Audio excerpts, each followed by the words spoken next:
ఉగ్రవాదం విషయంలో భారత్ వైఖరిలో స్పష్టమైన మార్పు వచ్చిందని కేంద్ర రక్షణ మంత్రి రాజ్నాథ్ సింగ్ తెలిపారు. ఇకపై ఉగ్రవాదానికి భారత్ బాధితురాలిగా మిగిలిపోదని, ఉగ్ర చర్యలకు శక్తియుక్తులతో వ్యూహాత్మకంగా బదులిస్తుందని అన్నారు.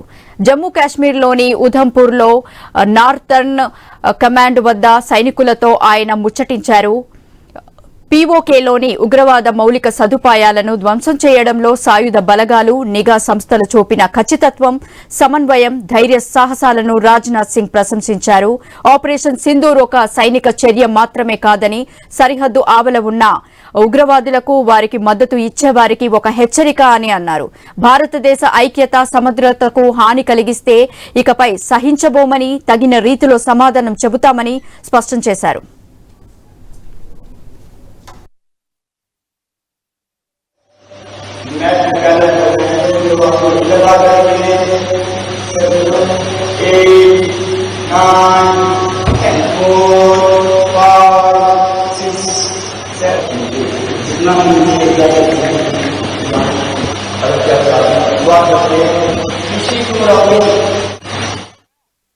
జాతీయ యోగా దినోత్సవం 2025 సందర్భంగా ఏర్పాటు చేసిన బారాఖానా కార్యక్రమంలో రాజ్నాథ్ సింగ్ పాల్గొన్నారు.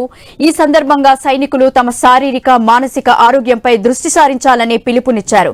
సైనికులు బలంగా ఉంటే మన సరిహద్దులు బలంగా ఉంటాయని, సరిహద్దులు బలంగా ఉన్నప్పుడు భారతదేశం బలంగా ఉంటుందని రాజ్నాథ్ సింగ్ పేర్కొన్నారు.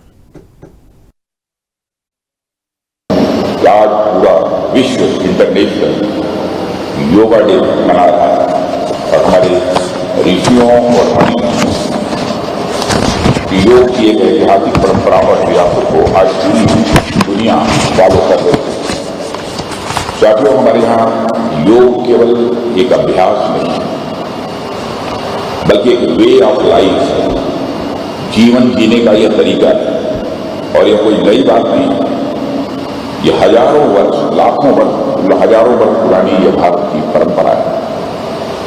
आप सोचिए, एक समय था जब योग को सिर्फ भारत के ऋषियों और योगियों तक ही यह सीमित माना जाता था, लेकिन आज न्यूयॉर्क का टाइम्स स्क्वायर हो या पेरिस का ऐफेल टावर हो, हर जगह लोग योग मैट बिछाकर सूर्य नमस्कार कर रहे हैं और योगा कर रहे हैं।